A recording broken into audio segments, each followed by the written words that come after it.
இந்த மாதிரியான சலுகைகள் ஏராளமாக நம்முடைய தொகுதியில மட்டுமல்ல தமிழ்நாடு முழுக்க நம்முடைய அரசாங்கம் செய்து கொண்டிருக்கிறது.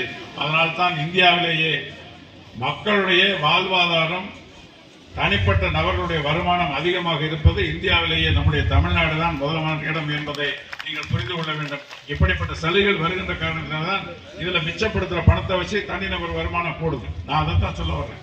அது மட்டுமல்ல, தொழில்துறையிலேயே இந்தியாவிலேயே 3வது மாநிலம் நம்முடைய தமிழ்நாடு. முதல் மாநிலம் மகாராஷ்டிரா, முதல் மாநிலம் குஜராத், 2வது மாநிலம் மகாராஷ்டிரா, 3வது மாநிலம் நம்முடைய தமிழ்நாடு. எனவே இந்த வகையில் எல்லா வகையிலும் ஒரு முன்னணியாக இருக்கிற இந்த தமிழ்நாடு அரசாங்கம் அதற்கான முயற்சியில் ஈடுபட்டு வெற்றிகரமாக இந்த அரசாங்கத்தை நடத்தி மக்களுக்கான அத்தனை பணிகளையும் செய்கின்ற மாண்புமிகு முதலமைச்சர் அவருடைய இந்த சிறப்பான இந்த சேவைக்கு, இந்த நாட்டு மக்களுக்கான தன்னுடைய அர்ப்பணிப்புக்கு நீங்கள் எதிர்காலத்தில் இந்த திராவிட முன்னேற்ற கழகத்திற்கு அதனுடைய தலைவராக இருக்கின்ற தளபதி மு.க. ஸ்டாலின், தமிழக முதலமைச்சருக்கும் உதயநிதி ஸ்டாலின் அவர்களுக்கும் நீங்கள் எதிர்காலத்தில் நல்ல ஆதரவை தர வேண்டும் என்று அன்போடு கேட்டு நேரமின்மை காரணமாக